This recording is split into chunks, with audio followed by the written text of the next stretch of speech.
More and more states are providing publicly funded preschool. South Dakota is one of 7 states that doesn't. What does the research say about the value of preschool? Well, that's complicated because when different people with different ideas bring their own research studies into the debate, it can be hard to sort things through. Emily OSTER is an economist who went through all the data about preschool for her book called Crib Sheet, and she found that the benefits are clear. Well, when we look in the data, I think there is, particularly around this question of preschool, there is some evidence that that being in a care environment, in a daycare, in a preschool, when you're a bit older, so like 3 or 4, which is often when these preschool things start, that actually is good for school readiness. The benefits of preschool extend far beyond just getting ready for school. Mary BOWNE is a professor at South Dakota State University and an expert in early childhood education and human development. They've done longitudinal studies of preschool children who've been tracked until adulthood and into their adulthood.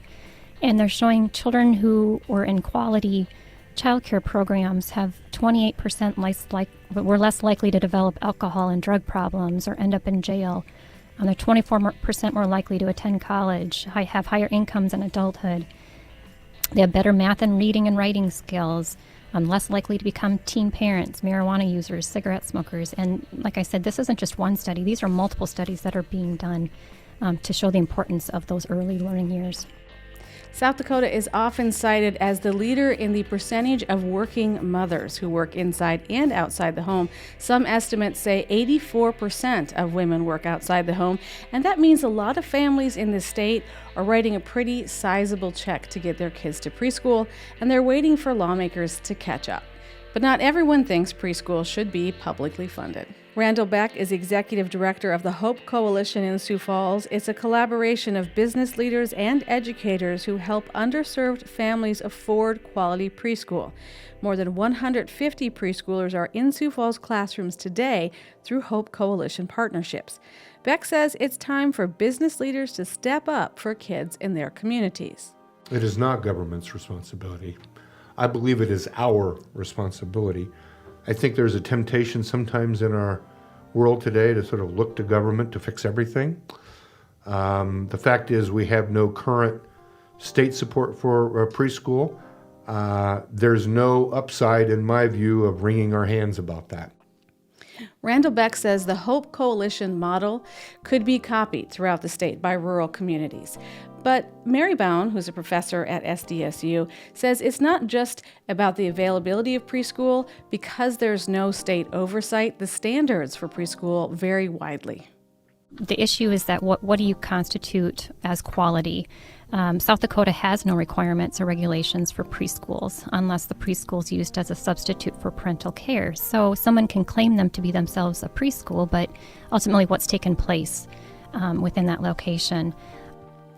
In an effort to help parents find quality early learning classrooms for their children, the school administrators of South Dakota have created a voluntary preschool levels of excellence program. Right now, they have about 20 preschools signed up, which is really just about a third of their overall goal.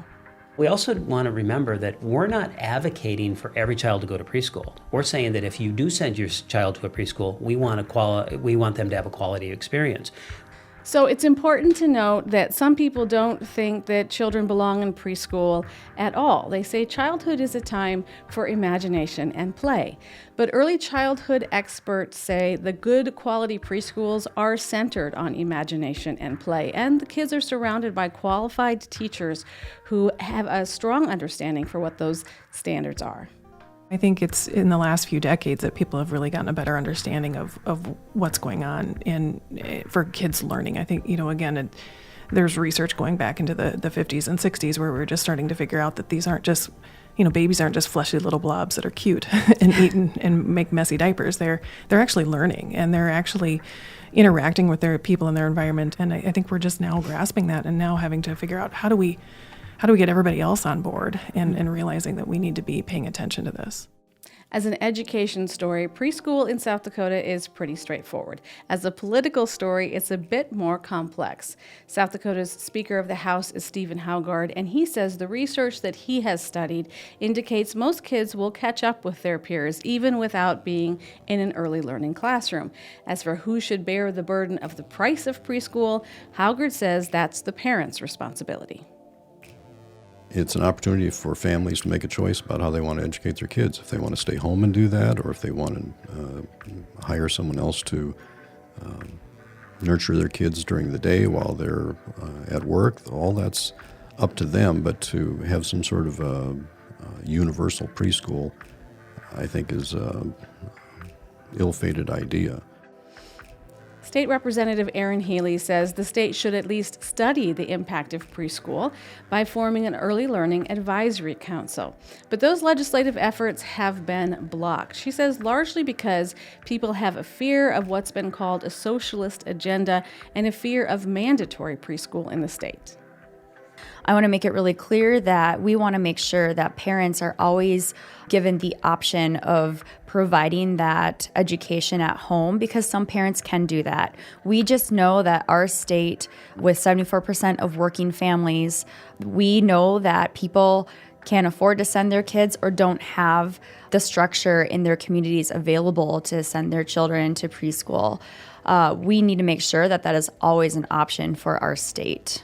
Meanwhile, parents like Jennifer KINTZ are taking matters into their own hands and, in her case, behind the wheel. She drives her daughter 62 miles each way to Aberdeen, that's about 2,000 miles a month, to get her daughter to an early learning classroom of high quality. And some of those months are going to be logged in South Dakota's winter weather. We're able to provide this to our daughter both in terms of time and financial resources to do this for her. I think very few people could probably put this kind of time into it.